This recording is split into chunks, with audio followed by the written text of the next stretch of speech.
Coming up next on Maine Challenge, District Attorney Natasha Irving.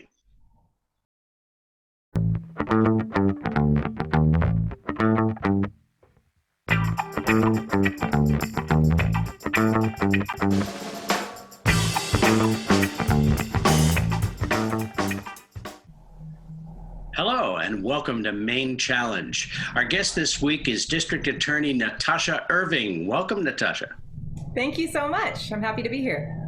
It's good to have you. You are the District Attorney for 4 counties, am I correct? Yes. That would be Saginaw, Lincoln, Knox, and Waldo counties. Knox, and Waldo. That's a lot of miles. It is. I've put a lot of miles on my car. I have a Prius, so that helps. But yeah, I get around. I get around the mid coast quite a bit. So And lucky to let me guess. The counties don't offer frequent flyer miles, so it's not like you could. I know. There's an airport in Wiscasset and there's an airport in Owlshead. I don't know why I'm not. Yeah. Well, we'll see. We'll see if we can get that in the budget. Well, first of all, my first question is to you: is the job of district attorney pretty much as you expected to be when you ran for office, or is it different? And if so, how? So I would say that I came in and I ran on a platform of criminal justice reform, knowing that the district attorney had enormous power over plea negotiations, over who was charged, what they were charged with, and what the ultimate outcomes were. So that was my first one prong was that we would charge less. We would stop charging so many non-violent, non-dangerous crimes, so we would save resources for violent and sexually based crimes that I didn't believe were being prosecuted appropriately. I didn't believe that they were being prosecuted with enough veracity. The first part, not charging as much. Not sending people to jail for mental illness and addiction-based crimes that were non-dangerous, getting people into treatment instead of jail, using restorative justice for thefts and for non-violent crimes. I feel that there's been tremendous progress on that front. Now, reallocating our time, our energy, our resources into prosecuting violent and sexually based crimes is something that we work on every day, and it's something that keeps me up many nights. That is something that takes a greater effort from all of us, the district attorney's office, but law enforcement also. So we're really working on building evidence-based prosecutions for things like domestic violence, sexual assault, and that is complex, and it's taking more time, and I think it's going to take more resources from our counties, or really ideally, I think we should have a grant writer to be able to bring in money to help us really tackle those challenges. So I guess that's a long answer, but what I'm getting to is some of it happens like that. And some of it is a long haul, a long effort to try and really change how we're focusing this system. Does most of your funding come from the counties, or are there other sources of funding as well? Yeah, we have our attorneys, all of our assistant district attorneys and the deputy district attorney and myself, all of our salaries are paid through the state of Maine. All of the other resources are paid by the counties. So I have 4 counties, 4 different county governments trying to coordinate 4 counties, trying to negotiate with 4 counties regarding something new, for instance. And 4 budget proposals. Yeah, so the issue is often becomes, well, are the other 3 counties going to do this? So it becomes, and they're not all on the same budget schedule. So it becomes difficult. All the counties have different dynamics, and I think that focusing again our efforts in a new way, and recognizing my power as district attorney to do this, working with the counties to allocate funds differently than before is, it's a challenge. And they do pay for everything else, with exception of one other grant that we get every year to help pay for victim witness advocates in the district, and for a domestic violence investigator. Do you have to partner with 4 different or maybe 3 different jail administrators and sheriffs, right? So we have 4 sheriffs, and in Wiscasset, the jail in Wiscasset, both Saginaw and Lincoln County folks that are sentenced to jail go there.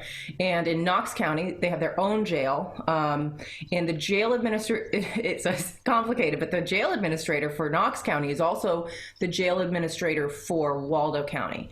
In Waldo County, we have the reentry center, but all of the jail sentenced folks go to Somerset County. They have a new contract with Somerset County. The jail administrator for Knox and Waldo is an incredible person, and the reentry center is incredible. And I look forward to keep being able to work together to get to really look at alternatives to. We all have the same. I think the same motivation to keep people out of jail that really should not be there. They should be in treatment or in some sort of rehabilitative program. Thank you. Going national for just a minute, and then we'll come back and talk some more about, or talk some about restorative justice. But have you had a chance to look at the Democrats' police reform bill that's in Congress right now? I have been able to take a cursory look at it. I have had quite a busy period of time since that came out, but I have been able to take a look at it, yes. Any thoughts? I mean, is it something that's actually going to be feasible? And I think that it is a really good step as far as what the federal government can do. I do think that the federal government should have a larger role in making sure that we are compliant in all our police agencies in the state of Maine and around the country. I do think that that is incredibly important. I also think that banning all types of neck restraint nationally, federally, is absolutely must happen. Do you agree with the term defund when applied to police budgets? No, I don't believe that defunding it wouldn't be the term I would use, but I will say I understand the sentiment. I understand the frustration from folks that are moving for defunding the police. My belief is, I think the word itself retracts slightly, and I don't mean that as a criticism, but the way I would look at it is, let's not defund, let's reimagine. I personally think our police need more funds. In my district, I'm dealing with police chiefs and sheriffs who are the epitome of community-based policing. They are the absolute what you would hold up as a standard of folks that are trying to make their communities more safe by tackling things like access to mental health care, access to addiction treatment, deflection from jail, and deflection from prison, trying to get folks into those services. And what they need are, for instance, in Waldo County sheriffs through Sheriff Trafton and through their wonderful Chief Deputy Jason Trundy secured a grant with the Bureau of Justice Administration. And they're partnering with Maine Health Equity Alliance. They're going to have a crisis worker that's able to go out on calls, and a restorative justice worker that goes out on calls. So my police agencies are doing this already. In Damariscotta, Chief Warlick has been really at the forefront of bringing folks into services with addiction services. The same with Chief Hosh in Boothbay Harbor. So, and I could name literally probably every single one of my chiefs. I've worked with John Lash in Waldoboro to make sure a young man that had some significant was looking at significant legal trouble, that he got the help he needed instead of a jail sentence at 19 years old. So I'm dealing with chiefs who are already on the forefront of doing this, who are already working to reimagine what police are. And that's what I think needs to happen. I think that we need to start looking at what police are getting calls for. Police are getting calls for crisis, for mental health crisis, for addiction crisis, for overdoses. We need police that are able to handle those calls, and that doesn't mean militarizing police, but it also doesn't mean taking away all their funding.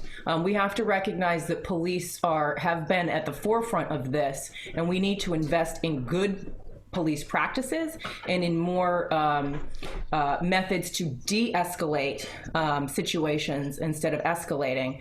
I think the chiefs and the sheriffs that I have to work with have been working on doing that for years now. And so I don't believe in defunding.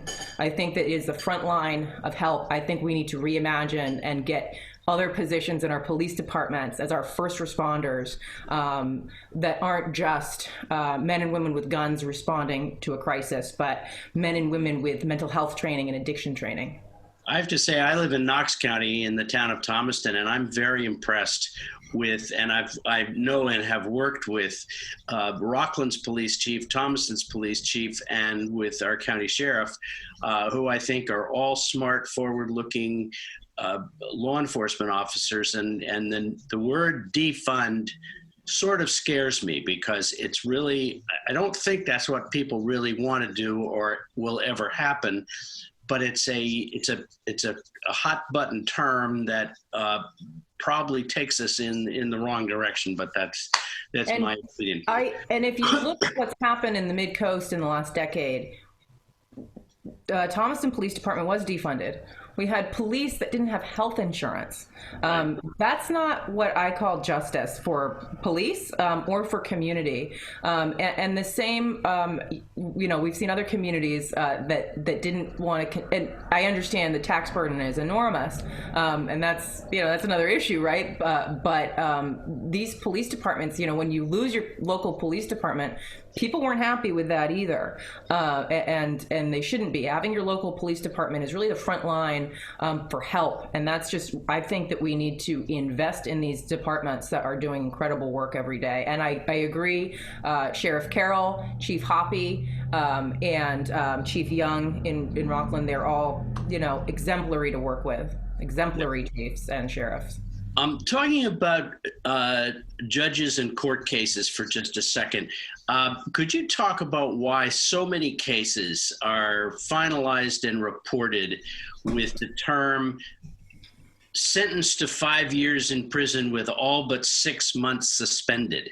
And then you look at what they were charged with, and if you have been paying attention, you know a little bit about the crime and the victim, and it just seems like such a disconnect to, I'm sure, a lot of citizens, that they make a sentence of whatever, 10 years, whatever it might be, and then suspend almost all of it. What's the point of that, and why do they do it? And I can understand the initial reaction that somebody's getting away, they're getting a 10-year sentence, but they're only serving 2 years or something. And that sounds, and I will tell you that sometimes, many times, our office is frustrated with the sentences that we end up getting, either through sentencing argument, or through a plea bargain based on what a judge has said they will sentence.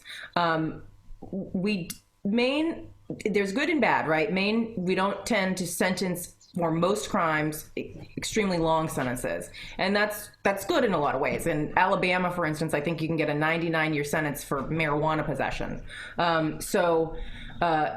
And I could be misquoting that, but I do think that there are those statutes that you could get 99 years for possession of drugs, including marijuana, depending on how many times you've been convicted. So that's a good thing in some ways, right? But then when we have serious domestic violence cases, sometimes we have hurdles. And I talked to you about how we're trying to build up those cases and invest in those cases. So for instance, an officer could show up to a domestic violence call, and the survivor makes statements about what just happened. Now, but that is hearsay. So if that survivor doesn't say it on the stand and refuses to say it on the stand, then we can't get that statement in. So that's why we want body cams on. We want these statements recorded, because we do lose an enormous amount of our victim it's a complex issue, but survivors of domestic violence, there's a lot going on, and there's a lot of reasons that they may not be cooperative with prosecution. So we want to make sure that we have the tools from the outset. So if we lose cooperation, if a victim recants or changes a story, again, to no fault of their own, this is a deep-seated psychological cycle of abuse, and this is exactly what abusers do to their victims. So we know that we're not going to get a conviction after trial, and we're put in the position of plea bargaining. Now, lastly, I will say that when you're looking at a sentence that's suspended, one of the benefits to that is, let's say you get a 5-year sentence with all but 9 months suspended. That sounds like a slap on the wrist, potentially, right? One of the reasons that it can be helpful is because that person, whether they're in jail for 1 year or in prison for 1 year or 5 years, they're going to be out, and 5 years comes sooner than you think.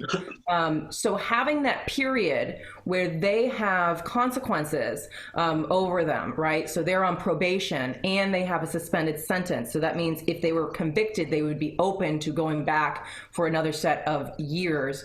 And that's the calculations that we're doing, is what kind of community monitoring do we have? What are the tools to make sure this person gets the treatment they need to potentially, like, for instance, we have in Maine, if you're convicted of domestic violence, you are required to do certified batterers intervention. And this is cognitive behavioral therapy that has a good impact. It's not perfect, it's not 100%, but it is over the course of 42 weeks, and it is really quite an undertaking. They go to domestic violence court often, and having that treatment, and then having those consequences, the probation, you can't have contact with your victim, all of that over their head creates community safety. So it's not as punitive as sending somebody to prison for 5 years. However, it is evidence-based as far as keeping the community safe.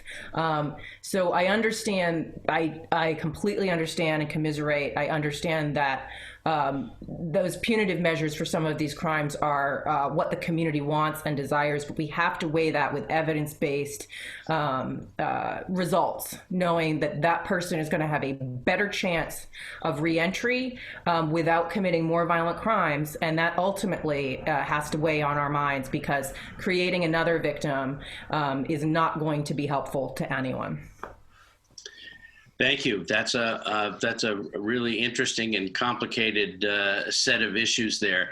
And speaking of complicated issues, would you give our audience a primer on the whole concept of restorative justice and how, when and if we get there, it will improve a lot of lives? I will try to do my best. It's quite a concept.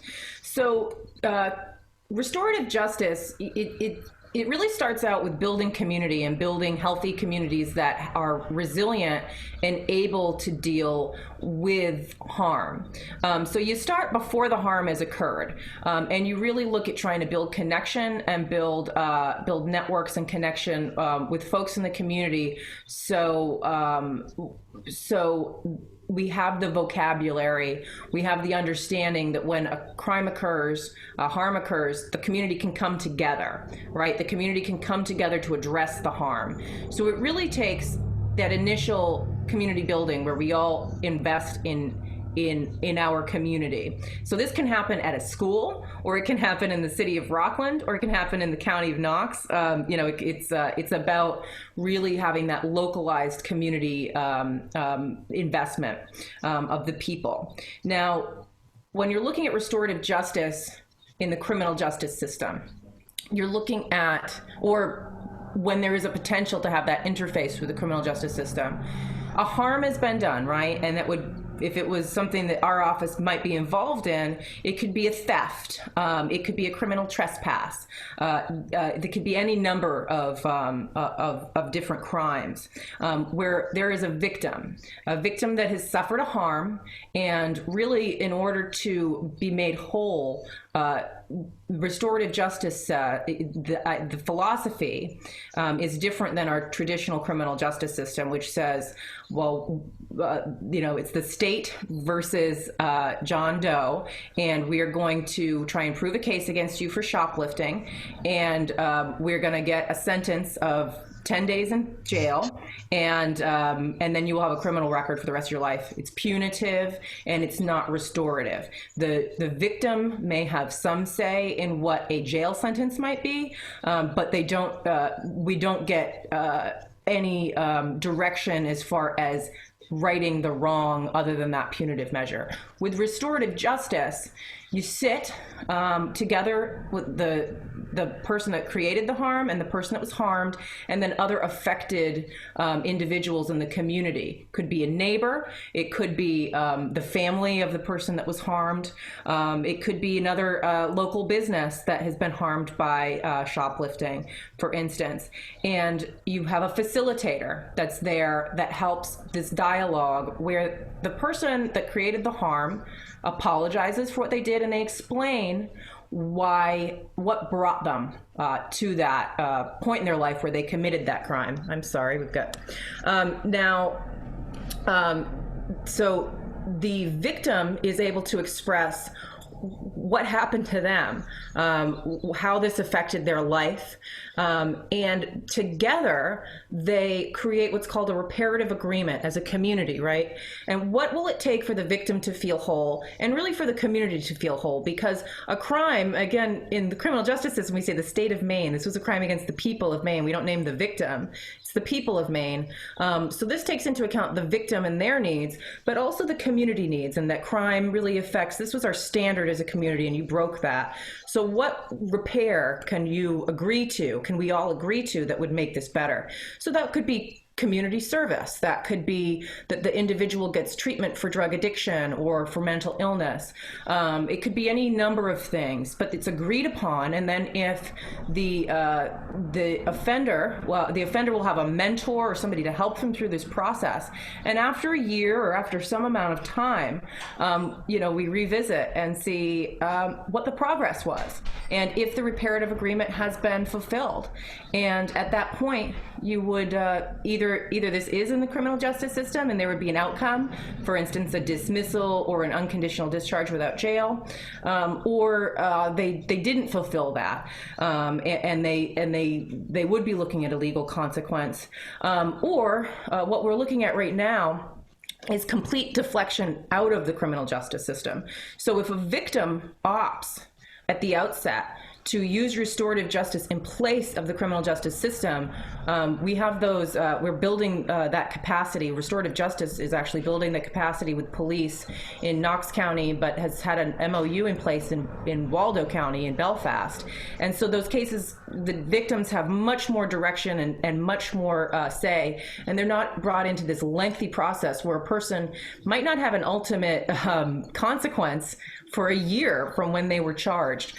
So my belief is, again, victims should have more of a say in this system and be more of a part of the system because they were harmed, but the community should also.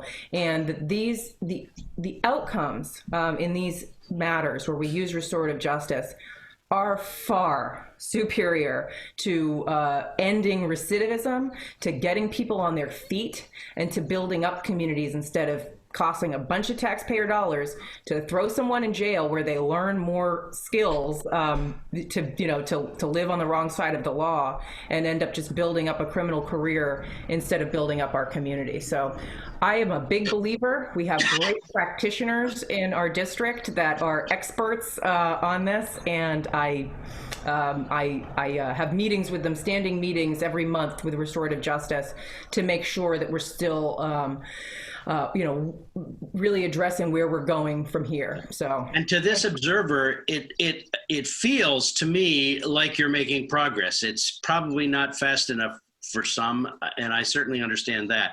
But it does feel like there's some momentum and some progress, and I appreciate your work on that and that of the restorative justice group. We only have a couple of minutes left, so we can't get too long into this, but do you feel comfortable that there are significant and effective limits on police use of force? Obviously, we're in the nation, we're going through a traumatic experience after the Floyd matter. And can we say that can't happen here? We should. There's a lot that needs to happen.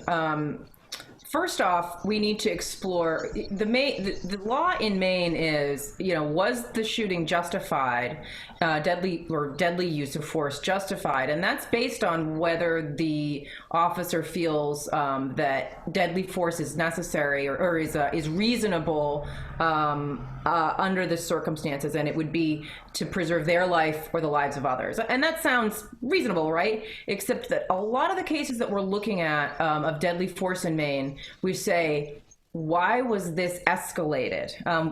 If you look at the police shootings in Maine, of the folks that, and there are many police shootings that are absolutely justified, and the police did everything they could and were attacked. And I know in my town in Waldoboro, my police chief John Lash was shot in the vest when he showed up to a domestic violence call, and it was an absolute tragedy, but it was absolutely unavoidable. So there are those types of police shootings, but then there are also, and luckily we haven't seen any of these as of late in my district, but there are incidents where it was a mental health call. And it really is a great deal of incidents in the state of Maine where a family called because their family member was in crisis, and their family member ends up being shot dead by police. And many of these family members are unarmed. And you just think, why did it escalate to this point? And the ultimate question is of whether it is justified seems almost out of place to, I mean, that's important to analyze, but you say, why did we get there? Why didn't this person get a mental health care worker or an ambulance instead of getting shot? So secondly, unfortunately we're coming right to the close here. I'd love to have another hour to cover some of this stuff, and we didn't get anywhere near all the stuff that I'd prepared, but I really appreciate your coming on. Natasha Irving, the District Attorney for Saginaw, Lincoln, Knox, and Waldo counties. And thank you for your ongoing work, and keep it up. Thank you so much. It was my pleasure to be here today. I appreciate it. And thanks everyone for joining us on Maine Challenge.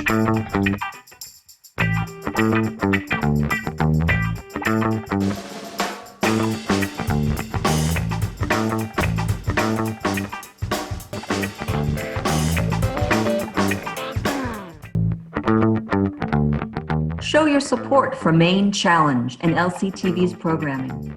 We're all about community. Please go to lctv.org to make a contribution. Your support makes us stronger together.